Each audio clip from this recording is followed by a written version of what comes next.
Welcome. Well, you're at home with Jim and Joy, and we are delighted that you are there.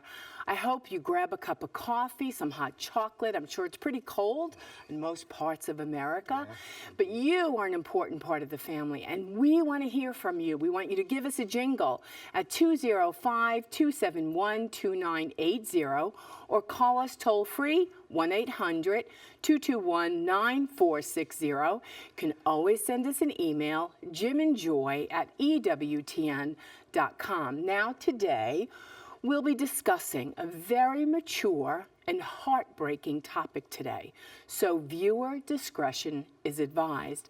But our first segment right now, we have on the phone Eva Montaigne, who is the co-founder of Walk for Life West Coast with you and I, my darling. Can't wait to go. We will be there, and we will be co-hosting for EWTN because EWTN will be giving wonderful coverage. So Eva, what is the Walk for Life West Coast, and welcome to At Home with Jim and Joy.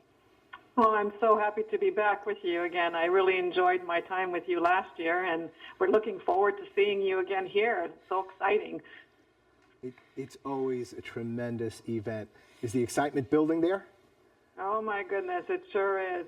We've got a great lineup of speakers, which people are just talking about from even the secular media, I think, is now picking up on it since we have Daleiden, who will be joining us, and just last Friday, he got sued by Planned Parenthood, like one of the dozens of lawsuits against him. So he'll be joining us to give us an update on that and see how he's doing. And we're very excited to hear from him. So, so we have a great lineup of speakers this year, probably the best we've ever had. It's supposed to be clear, so we'll see. It's kind of early to tell yet. So, but it's certainly not going to be as freezing as some of the other parts of the country. Right. Tell us what makes special the Walk for Life. What's unique about it? Your diversity, the youth. What do you feel is unique about the Walk for Life? Well, like you said, I think it's definitely the youth. It amazes us every year how the youth, just the number of youth grows. And they get so excited, and they make it their own. They go back to their groups, their cities, and they start their own groups. And then they decide that next year they're going to bring as many people as they can. That's why we keep growing every year. It's definitely the young that are growing. And so, we started with about 7,500 people in 2005, and last year probably around 50,000 walked with us. So. And we're on par to maybe even grow from that. So it's just growing, and it's exciting. Well, Eva, is there going to be anything new this year? Well, we definitely, I think this is the first time that we'll have a strictly Spanish speaker, Emmanuel. Emmanuel is a very famous singer in Mexico. Huge. I mean, it's amazing that the amount of excitement that just having him is building here in this area.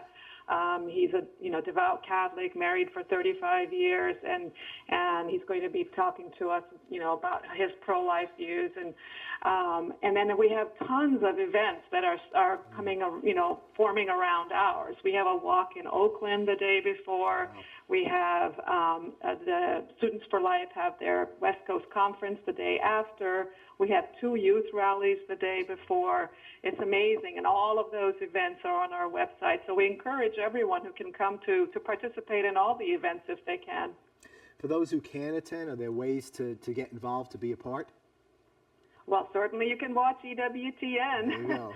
The live coverage, we've been telling everyone that if you're unable to come for whatever reason, you can watch on EWTN, or you can listen on Immaculate Heart Radio, and which will be broadcasting live also. So, and to get involved, yes, please pray for us. I mean, it's going to be tough, especially with all these high-profile speakers.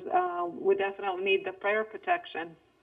Well, Eva, do you have any closing words for our viewing audience? Well, I just really, every time I speak, I like to tell people, get involved. However you can, just get involved. It makes such a difference, as we can see, like what happened with David, He came to our Walk for Life in 2013, and he said it was at that walk that he decided to go undercover to do those videos. Mm-hmm. So these are important events to support, and if you can't come, like I said, please do pray for us. Eva, thank you so much for being with us today. May God bless you and the great work that you're doing. It's walkforlifewc.com, walkforlifewc.com. It's this Saturday, January 23rd, starting 2:30 p.m. Eastern Time. Watch all the live coverage beginning on Thursday. Go to EWTN.com for our programming schedule. Our guest today is Daleiden. And so she said that he was so moved at that Walk for Life. He leads the Center for Medical Progress.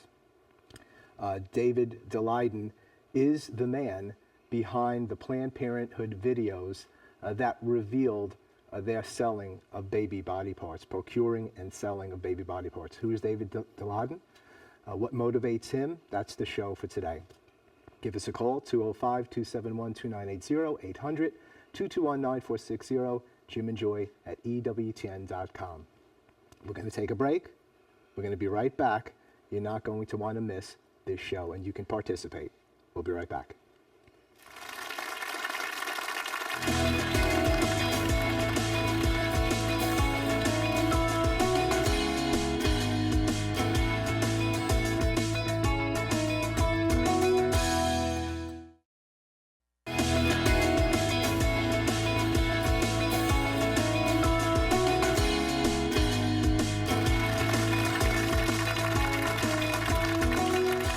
Welcome back. Well, you're at home with Jim and Joy, and today we have a wonderful young man for you. His name is David Daleiden. You may have seen him on lots of news shows.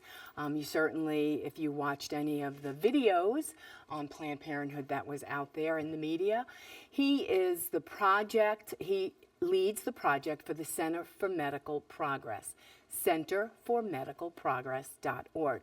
We want you to be a part of our show. If you've seen Dave and you think, I want to ask him a question, I want to have a conversation with this guy, now's the time to give us a jingle at 205-271-2980 or call toll free 1-800-221-9460 or send us an email, jimandjoy at EWTN.com. Well, David, it has been our pleasure and privilege to get to meet you. We've seen you all over the media, and God has used you mightily. But how did you get to be you? Like, give us the little personal snapshot of just David. Sure. Well, thank you guys very much for having me on, and thank you for that really kind introduction. So my story is, I don't think it's terribly unique, but maybe it is. Some people think it's a little interesting. I myself am the product of a crisis pregnancy situation. My parents got pregnant with me their junior year of college, and gave birth to me their senior year, and got married after graduation. And it's definitely, I just definitely always grew up with this sense from the youngest ages, just grew up with this real deep understanding that, sometimes people get pregnant and have kids in less than completely planned or less than totally perfect situations. But at the end of the day, there's nothing wrong about that, and there's nothing shameful about that. And now is always a good time to welcome a new little person into the world. And that was just a real foundational lesson that I always grew up with about how we're meant to treat other people. I did not know that story. Yeah. And so that's incredibly moving.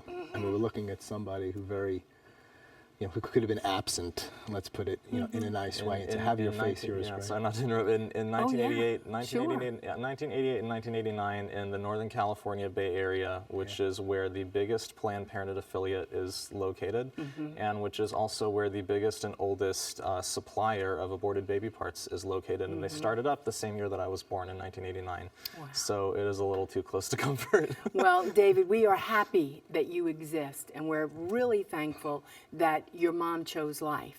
And so you were raised in California, right?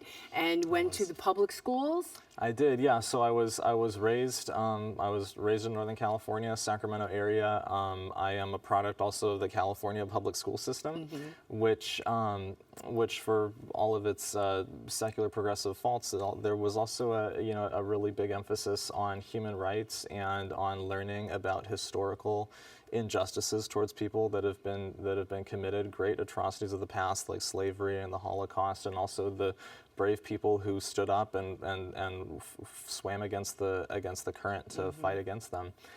I always, from that, I think I always took away really, really early on that, that I think all of us on some level know that if we lived back then at a time like that, we would have wanted to be one of the people Right. who stood up and stood against the common grain of the culture and even shouted it from the rooftops, this is wrong, this needs to stop, you can't treat people this way. And I always knew, if something like that happened today, I would want to be one of those people as well. And so I remember, I think it was back in middle school, I was probably 13 or 14 years old, and I got into an argument with some friends at school about abortion, and I didn't really convince them very well, and I didn't really, my family was pretty kind of culturally Catholic. We went to Mass some Sundays, not other Sundays, so there was really, just not a whole lot of, my mind just wasn't very formed. I had a real clear kind of moral sense, but my mind just wasn't really formed about anything.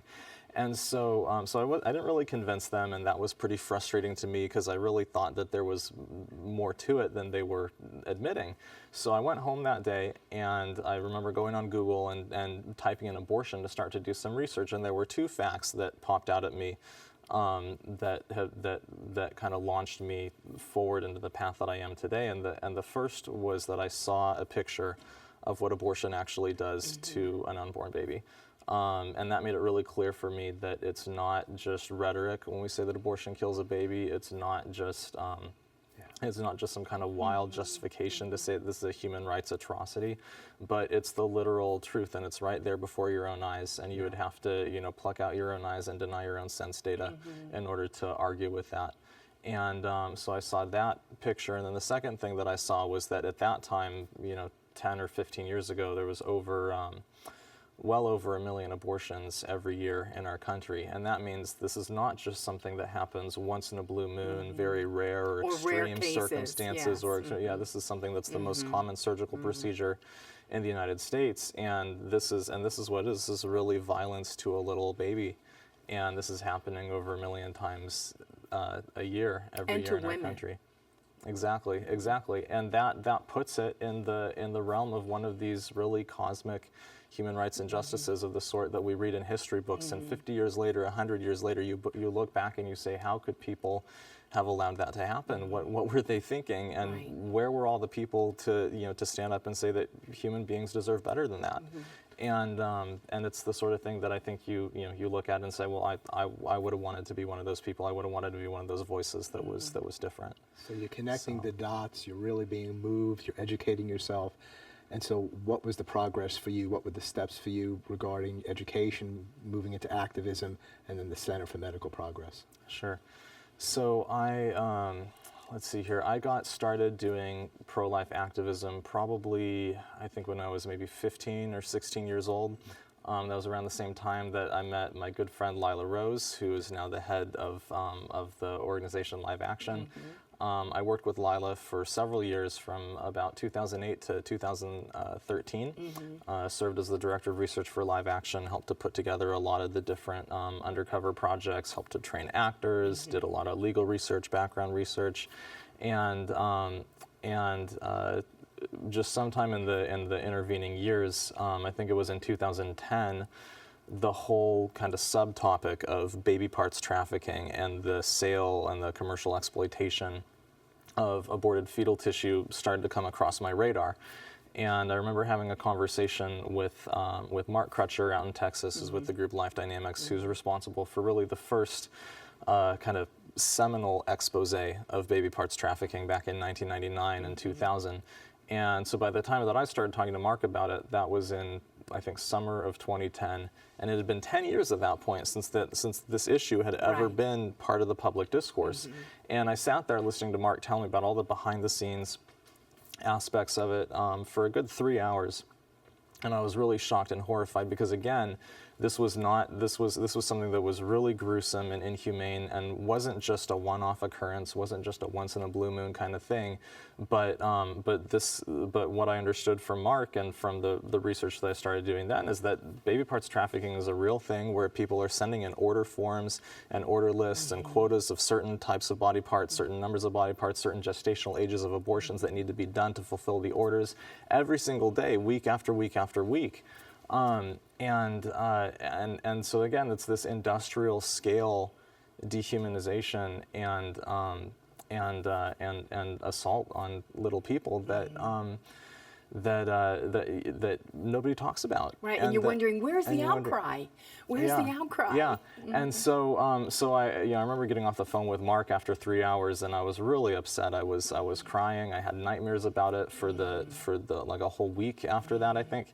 And I was really, really convinced that I felt like more than any other kind of subtopic or issue within the whole world of abortion and abortion in America, that the baby parts issue specifically was something that really deserved to have a very in-depth, sophisticated, long-term expose done on it.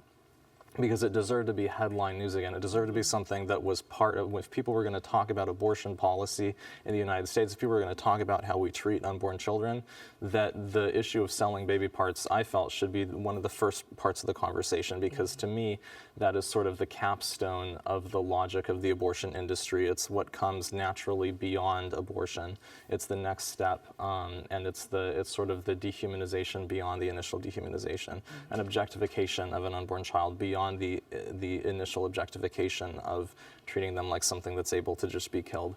And there's this really cruel paradox that's at the heart of it that I could not get over then, and I still can't get over today, that on the one hand, the baby fetus is not, their humanity is not considered to be equal enough to our own in order to be fully protected by laws in our country, and in order to be fully protected from being killed by abortion. But at the same time, it's precisely that equal humanity, it's completely identical to our own, that makes them so valuable for researchers and for Planned Parenthood and for their allies to hunt after their body parts like buried treasure.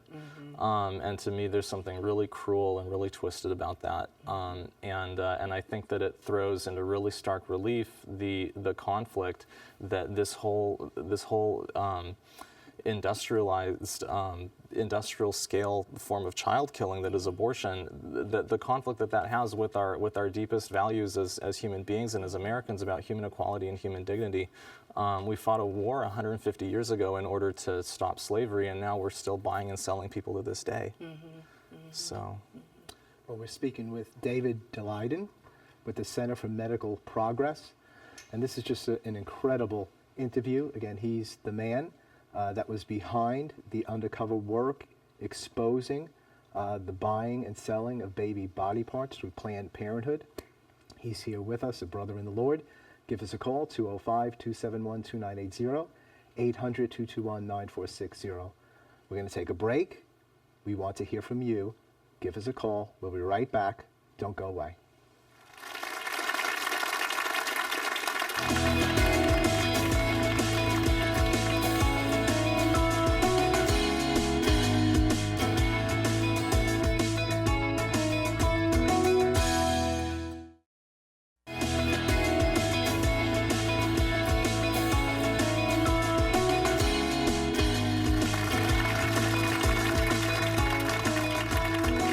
Welcome back. Well, you're at home with Jim and Joy, and we are having a wonderful conversation about truth, about what's happening in our country with David Daleiden. David has a video. It's called Prophet. It's not a graphic video, and we would like to show that to you right now. Hello, I'm Cecile Richards, President of Planned Parenthood Federation of America. I want to be really clear. The allegation that Planned Parenthood profits in any way from tissue donation is not true. I feel like there's clinics out there that have been burnt that feel like they're doing all this work for research and it hasn't been profitable for them. Really? No, do you feel that way? Sorry, that was. Oh, I thought you were saying that. Yeah, no. Okay, good. Yeah, I was gonna say I don't see that either. A company like this that wants to give our organization money for the tissue, like, I think that's a valid exchange, and that's okay. And if if they can do a little better than break even and do so in a way that, seems reasonable, they're happy to do it. I think the per item thing works a little better just because we can see how much we can get out of it. If we alter our process and we are able to obtain intact fetal cadavers, it's all just a matter of line items. Well, why don't you start by telling me what you're used to paying? Well, in negotiations, the person who throws out the figure first is at a loss, right? So I want a Lamborghini. That's how I want a Lamborghini. Don't we all, right? Yeah, exactly. Yeah, that would definitely get people to say, I'll give it to you for the same price and I'll do that. So I say, okay, what are you looking to supply today? We have independent colleagues who generate a fair amount of income.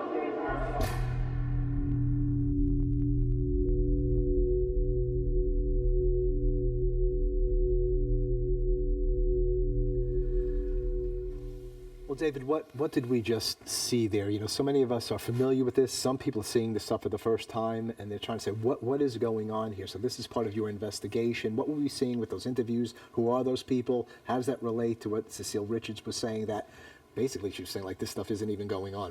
What's happening here? Sure. So what you just saw is just a short 2-minute, very short 2-minute kind of summary reel of some of the most shocking admissions that myself and other investigators from the Center for Medical Progress gathered during our human capital undercover journalism study of the whole baby parts trafficking phenomenon within Planned Parenthood. We've released, I think, a total of 11 different videos that are made up of probably 15 different undercover conversations that we've put out of interviews and meetings with top-level Planned Parenthood executives and medical directors speaking very candidly about the body parts harvesting and sale practices of Planned Parenthood, and those were gathered over a period of about 30 months. So what you see in that 2-minute video clip are just some of the highlights and the most clear admissions of profit motive that undergird those sales. Yeah. Planned Parenthood has tried to assert from the very beginning that when we released the first video, for 6 months they've tried to insist that they have no financial incentive, no profit motive whatsoever, and no financial benefit from the harvest of aborted fetal tissue. The reality is completely contrary to that, and the reality is very clear just on the tapes themselves and from the mouths of their own leadership. And it's at such a level of proof that Planned Parenthood can't really argue with it, so they just have to either kind of blindly deny it or really sort of wildly distract from it, because the reality that's on the tapes is frankly, it's incredibly illegal and it's incredibly damning for them. So. Is the procurement and selling of, it's amazing we're even having this conversation, of baby body parts, is it illegal everywhere in every situation, or can it happen legally and Planned Parenthood is just doing it illegally? You know what I'm saying? Beyond that, is it always illegal to do this? Right. So in no situation is anyone ever supposed to be able to be making money off of human body parts. No one is supposed to be able to sell human organs, human body parts, whether they're adult or fetal, for money. And the federal laws on fetal tissue, quote unquote, donation, are even more strict than the laws about regular adult organ donation and organ harvesting. The laws about profiting off of fetal tissue of any kind is very, very clear, and that's actually the one thing that Planned Parenthood agrees with me on right now. Is we both share the same interpretation of the law on fetal tissue, that any profit would be completely illegal. So how can they? Are they now profiting? I mean, we hear about. Are they saying, well, we're not profiting, somehow it's being done, but we're not profiting by it? What are they saying? That's what they're trying to say, yeah. They're trying to say things directly contrary to what they've already admitted on the tapes. Okay, we're going to go straight to an email. I applaud David and his investigative work, and I believe he is a courageous man. These videos are a hot topic among my friend circle, and on more than one occasion, my friends have questioned the morality of lying in order to expose the truth. What does the church teach about this? And does the means justify the ends? And this is Liz from Maine. Good question. Sure. So, I mean, at the end of the day, I'm a layperson, so far be it for me to speak authoritatively for what the church teaches, but all of my spiritual directors have always known exactly the nature of the work that I'm doing, and no one has ever told me to cease and desist. I think that there's been a lot of confusion among just kind of the Catholic laity or the Catholic public recently around this issue. There have been kind of a certain sector of philosophers who have some intellectual problems with undercover work or the way that it's done. Those aren't theologians of the church, though, and they're not speaking authoritatively for the church as a spiritual organism and teacher. But you know, from what I understand of the church's tradition, it seems pretty clear that there is a long and exalted tradition of the use of undercover work and even the use of falsehoods to protect the lives of the innocent. And ultimately, that is an action that I don't think is opposed to the truth. It's something that ultimately is in support of the truth.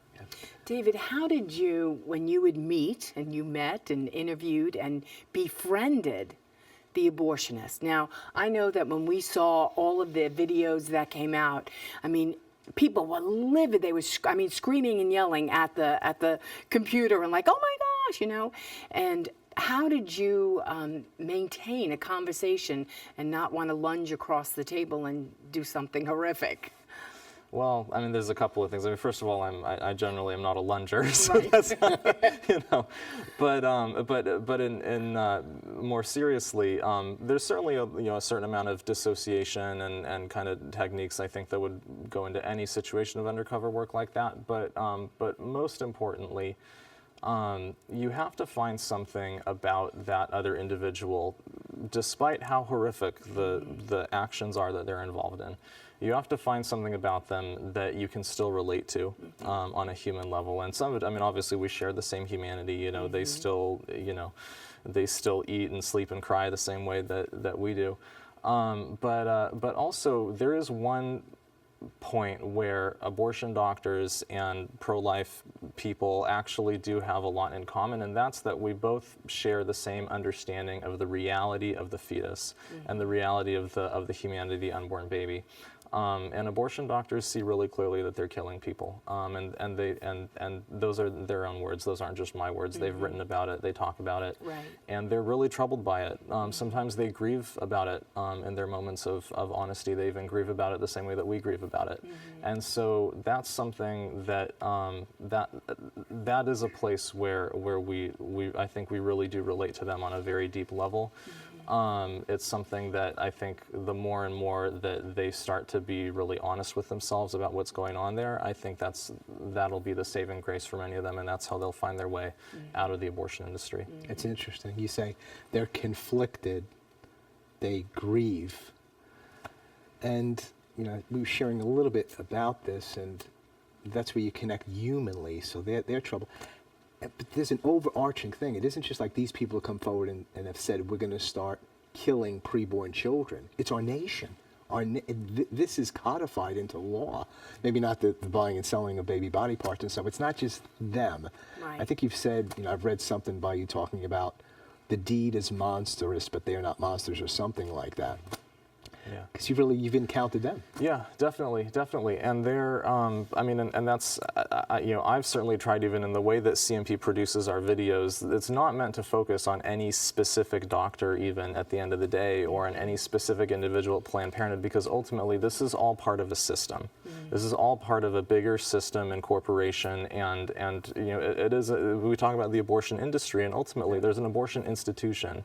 Same way that there was we talked about the peculiar institution of chattel slavery in America 150 years ago. There's a really peculiar institution now of chattel abortion, when on an industrial scale we kill unborn children and then we harvest the body parts and sell them. And this is something that is much, much bigger than any one individual, any one abortion doctor, bigger than any one, you know, ambitious medical student who maybe gets a scholarship from Planned Parenthood and then gets kind of sucked into this world deeper and deeper, this world of abortion practice. Every one of them has a story, and and those stories alone don't make up the entire story of the broader injustice of abortion. So there's it's complicated. I mean, the stories are complicated. It can be troubling. It can be dark. But I think at the end of the day, I take away a lot of hope from all of it, because I believe what the poet Dante wrote in the Divine Comedy, that no one is so lost that eternal love cannot return. That's right. And that's the hope and mercy that's you the have hope. to have. That is the hope, and this is the year of mercy that the Holy That's Father has right. decreed. So. Amen. Okay, we're going to go straight to another email. I used to be a staunch supporter of Planned Parenthood and was disgusted by the anti-choice movement. I thought to myself, how dare these patriarchal men and brainwashed women try to take away the rights we've worked so hard for? It wasn't until I started seeing the undercover videos of another organization that I realized that Planned Parenthood doesn't care about women. They just care about selling abortions. And David's videos show that abortion really is a human rights issue. Thank you so much for doing this work to uncover the truth. I can't get back the time I spent advocating for abortion, but I can pray and encourage people to watch these videos for their conversion too. God bless you and your work. And this is from Judy. Well, your work has really, in a way, for a lot of people, changed the conversation, hasn't it? Or, it's moved it in another direction. Do you hear this a lot, or what do you say about how the conversation is now taking place as a result of this work? Definitely. Planned Parenthood and the entire abortion movement thrived when they were able to keep everything about the practice of abortion out of sight and out of mind, and that was their mantra, and that was what propelled them to success for many, many years. Now that's completely taken away from them, and they're never getting it back because of the statements of their own leadership on these videos that millions and millions of Americans have seen now and will continue to see. I do hear things like what was said in that email a lot, and of across the board of the Planned Parenthood doctors that our investigators interviewed, the first thing that they were always the most happy to do, or the most happy to accommodate us with, is across the board, they were always willing to look at ways to change the abortion procedure in order to get higher quality body parts for harvesting and sale. Is that illegal? And yes, that's very illegal, and it's completely against the normal consent process, both for the abortion and also for the so-called donation of the fetal tissue, and the dynamic that I think that viewer was picking up on is that when you have an organization like Planned Parenthood fraudulently holding themselves out as a defender of women's rights, of women's health, of women's autonomy, and then they're making decisions about the procedures, as doctors, supposedly medical procedures that they're performing on that woman, and they're making those decisions based on what's good for them financially, or based on what's good for their partnership with an outside biotech company, opposed to what is best for that patient in front of them. They're no longer treating the woman as a patient, they're treating her as a harvesting pod. Right, as a product. And the one abortionist that I think was the first video, she was saying, so I look at the list, what do they need? Do they need a heart? Do they need lungs? And you just think, as you're watching, you're just in utter shock and disbelief, and you're thinking, how evil is this? And it's extremely diabolical, and the forces that are behind all of that. You speak, on your website and other places, you speak about human capital. What do you mean by that? What is that? Sure. So we chose the name Human Capital as the formal name of the Undercover Journalism Project. It's kind of a wordplay, because normally in the worlds of business or economics, your human capital is kind of the sum of all of the skills and abilities that your people and your workforce and your employees bring to the table. But in the case of Planned Parenthood and the whole baby parts industry, the human capital is actually the capital value of the body parts, of the human body parts that you're trafficking in. And there's also a kind of a secondary wordplay in there too, is the effect that such a gruesome practice and such a gruesome industry has on Planned Parenthood's real human capital. The effect that doing late-term abortions and harvesting body parts has on the doctors who are the unlucky lucky ones who have to do it, because they're, like I said before, many of the, especially in the Planned Parenthood world, of all the abortion doctors I've met, it's the Planned Parenthood ones that are the most conflicted. Well, David, we're going to go straight to another video called Harvest. To me, that's a kind of a specious little argument, and I wouldn't object to asking Ian, who's our surgeon who does the cases, to use an iPass at that gestational age in order to increase the odds that he was going to get an intact specimen. I'd say a lot of people want liver. And for that reason, most providers will do this case under ultrasound guidance, so they'll know where they're putting their forceps. I'll mention this to Ian in terms of how he feels about using a less crunchy technique to get more whole specimens. We've been very good at getting hard, long liver because we know that, so I'm not going to crush that part. I'm going to basically crush below, I'm going to crush above, and I'm going to see if I get it intact. Sometimes, if someone delivers before we are able to see them for procedure, then we are intact. I literally have had women come in and they'll go to the OR and they're back out in 3 minutes. And I'm going, what's going on? Oh yeah, the fetus was already in the vaginal canal whenever we put her on syrups, it just fell out. Oh yeah, I mean if you had intact cases, which we've done a lot, so we've sometimes shipped those back to our lab in its entirety. Tell the lab it's coming. So don't open the box. Oh God. In the cases of when it's mattered, the physicians also need an intact specimen. They can make it happen. Right. So we just need to figure out how that we can do this, under our project needs. Federal abortion ban is a law, and laws are up to interpretation. So if I say on day one I do not intend to do this, what ultimately happens doesn't matter. So that's where we have to do a little bit of training with the providers, so making sure they didn't crush. For example, so I had 8 cases yesterday, and I knew exactly what we needed, and I kind of looked at the list, and I said, all right, this 17-weeker has 8 grams, and this, so I knew which were the cases that were probably more likely to yield what we needed, and I made my decisions according to that too. So it's worth having a huddle at the beginning of the day, and that's what I do. If we alter our process and we are able to obtain intact fetal cadavers, it's all just a matter of line items.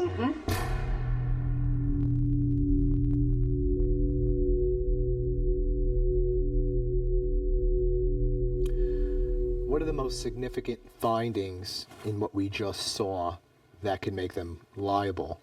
And if they are significant and possibility of liability, how in the world can they deny that these things are happening? Sure. So what you just saw is another 2-minute summary reel of some of the highlights on the theme of the way that the abortion procedure is changed, or you could call it the harvesting procedure, to get more intact baby body parts for sale.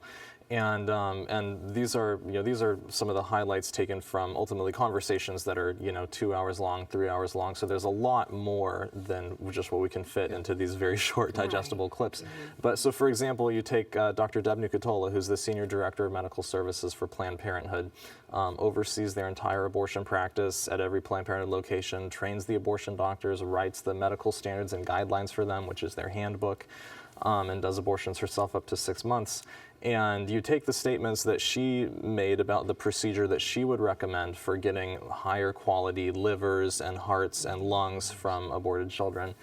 And you take the statements she makes and you can line those up point by point with both the clinical and the legal definitions of partial birth abortion, and they match precisely.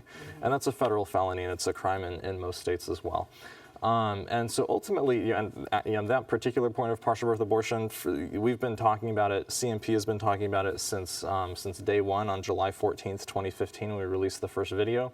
Planned Parenthood has never addressed it in the 6 months now that it's been. They've completely dropped that argument because they can't defend it, and there's nothing they have to say about it. They truly can't deny it. All they can do is just try and distract from the videos and distract people from watching them or find excuses for them not to watch them. So they talk about them. They use this it's almost like a smear, except it shouldn't even be a smear. They say the videos are edited or even highly edited, by which they mean to try and imply that they're doctored, or we went through frame by frame with CGI. You know, we didn't put the words in their mouth. Words that right, they you know. said, right. But you know, at the end of the day, you know, this is no more edited or no more highly edited than any of the news footage that you watch, you know, on CNN or MSNBC or ABC or CBS, anywhere, you know, reporting on the footage or reporting on anything else. And in fact, at CMP, we've been far more transparent than any other news organization about the production of the videos, and by providing the original, by providing the full the full unedited conversations that are summarized in the shorter clips. So you know, so they can't really deny it. They just have to distract. Since the release of these videos, what's happening now? Are there further investigations? Are there criminal charges? Are there civil suits? Does it go state by state? Where do things stand for Planned Parenthood being kind of on the hot seat? Where things Sure. So there's a lot going on, actually. So in the wake of the videos, there have been 5 different congressional committees that have opened up investigations into Planned Parenthood. The biggest ongoing one is with a new select committee that's been formed specifically to look into all of the allegations that have been raised as a result of the videos. And they have full subpoena power, and they will be operating through the end of December. In this year, 2016. So we can expect for a lot more of the truth to come to light through that process. The second thing that's going on is that there are still multiple state criminal investigations that are moving forward in several different locations, and those have been going on for several months. And I think we can all pray that law enforcement does their job, that they have wisdom, and that they have courage to hold Planned Parenthood accountable under the law for their crimes against women and children. And then the third thing that's going on that people think it's a little maybe a little funny, how my reaction is so kind of sanguine about it, but Planned Parenthood just last week filed a major federal lawsuit against myself and the Center for Medical Progress. It's a, you know. Will there be enough evidence to convict you for being a Christian? Yes, they're coming after you. You know, and they and I'm quite excited for the fact that all of these issues of baby parts trafficking and Planned Parenthood's abortion practice and all of that is going to be under the full light of the law in the legal system and in the court system, and that'll all be put on the table in the legal process. So whether, you know, any of these, whether it's one avenue or another or all 3 of them or some combination, this issue isn't going away. And it's going to continue to reverberate, I think, throughout the American conscience throughout 2016. Well, talk more about 2016. So how do you see 2016? Is it going to be a very significant year? Can it be? Or what implications are coming forth for 2016? Sure.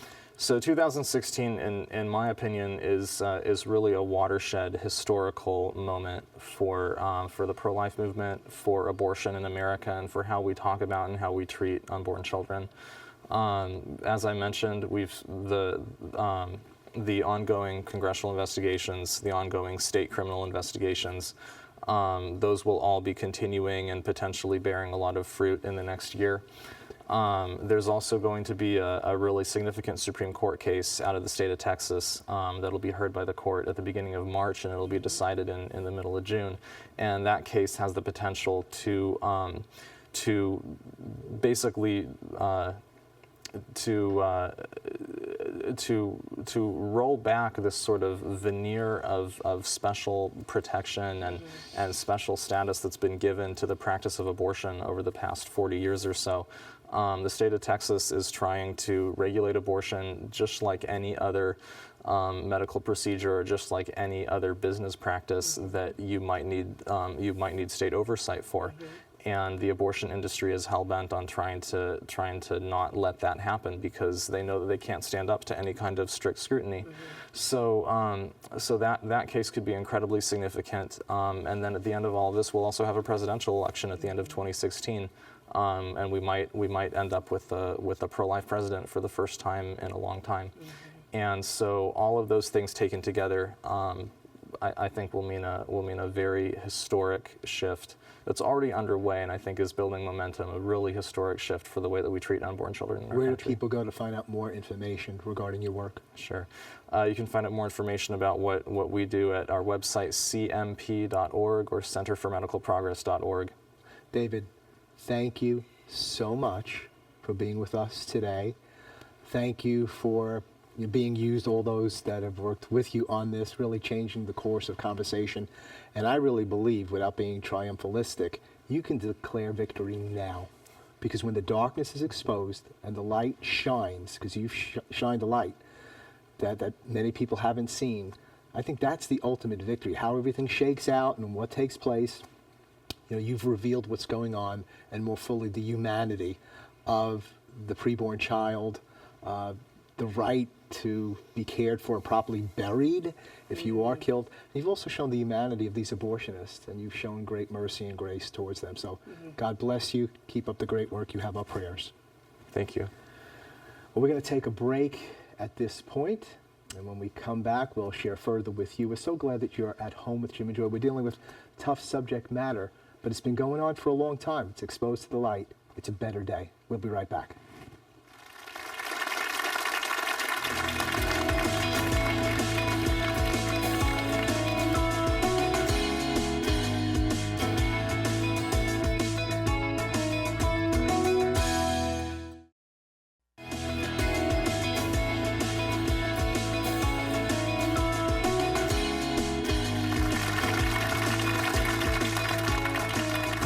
Welcome back. Well, you are an important part of the family, and you can join us live at EWTN. All you have to do is contact the Pilgrimage Department or by emailing pilgrimages@EWTN.com or call 205-271-2966. You could be at home with us. You could also meet our guests. So if you were here today, you could have met David. That would have been pretty great. So think about coming on down, up, over, wherever you are in this good old grand place where you don't even have to be in the United States. You could be from out of the country. We would love to have you here at Irondale, Alabama, EWTN. Well, right now we're going to go straight to Rome because we want to hear what Joan has for us today. Joan? Well, hello to all of you at home from a fairly cold Rome. In fact, this weekend was marked by two things. First of all, the coldest weather and the worst wind that we've even had this winter season. But second of all, some very nice events at the Vatican. Now, Sunday marked the World Day of Migrants and Refugees, and thousands of them, of different nationalities, processed through the Holy Door and went to a special Mass for them in St. Peter's Basilica. Later, they came out to the square, of course, for the Holy Father's noon Angelus, and they heard the Pope say to them, "Each of you carries a story, a culture, precious values, but unfortunately also experiences of poverty, oppression, and fear." He said, your presence in this square is a sign of hope from God. But he did urge them not to let the negative events in their life take them away from having hope or enjoying the joys of life. And by the way, at the Angelus, the Pope also prayed for the victims of terrorism in Burkina Faso and in Indonesia. And interestingly enough, he thanked the inmates of a detention center in Milan who had made the communion hosts for the Mass in St. Peter's Square on Sunday. Now, before the Marian prayer, the Pope reflected on Jesus' first miracle, and that is to say, changing the water into wine at the wedding feast of Cana. The Pope said, in that miracle, Jesus imparts an act of kindness towards the groom, a divine blessing upon marriage. Love between a man and a woman is a good way in which to live the gospel and with which to undertake with joy the path towards holiness. And he said, but this miracle is not just for a bride and groom, it's for all of us who are supposed to go out and meet Christ. And by the way, the Pope ended his Sunday with a visit to the Jewish community. This is the third Pope. He follows in the footsteps of St. John Paul II, who was the first Pope ever, 30 years ago, to visit a synagogue. Well, that's the news from the weekend, and back to you at home. Thank you, Joan. Father, powerful report, powerful show today. It was a powerful show, almost breathtaking. Just watching those videos, I know I watched some of those videos, and the same reaction that you had, that most people have, just shock, anger, I think just anger. But at the same time, I think David brought out very well that we need to have compassion, a real human Christian compassion on these people. They are made in the image and likeness of God too. And we need to pray for them especially. And I would say that he is right, that 2016 is a watershed year in the pro-life movement. And just to encourage all of our viewers out there to pray. Not only pray and fast, because the two go together. We really do need to fast this year, people. We need to give up, we need to make small sacrifices, big sacrifices. Obviously, we need to cut out sin in our life. That builds the holiness of the church when we cut out sin. You know, every time we go to confession, it contributes to the holiness of the church. Every time we go to the holy sacrifice of the Mass, the holiness of the church is increased. So I would encourage all of our lay faithful to pray the rosary more, go to confession frequently, go to Mass frequently. This is a battle, it's spiritual warfare. You know, that's the weapons that we should be taking up at this time, is prayer, especially. 2016. Powerful. Father, give to us a blessing and how we need it after hearing these difficult matters. And we just need to be empowered to do the work that Christ has called us to do at this hour in history. Sure, Jim. Family, may the Lord bless you and keep you, and may he turn his face to you and be merciful to you. May he show you his kindness and give you his peace. And may the blessing of Almighty God, the Father and the Son and the Holy Spirit come down upon you and remain with you forever. Amen. Amen. Amen. Thank you, Father. Well, God bless you, and thank you so much for your support of EWTN. It's because of you we could bring to you David Daleiden today, a man in the midst of the storm all over the country, all over the world. His face is there. Why? Because he's there to go in and really show the true face of human life and the true face of abortion. We want you to be encouraged today. If this show has moved you, especially if you have had an abortion, there's healing for you. God's mercy is for you. You can always contact us at jimandjoy@ewtn.com. Remember, every Catholic is called to be a missionary of human dignity. And you were called by God to evangelize this world. Christ will prevail. God bless you. God bless all your loved ones. Bye now.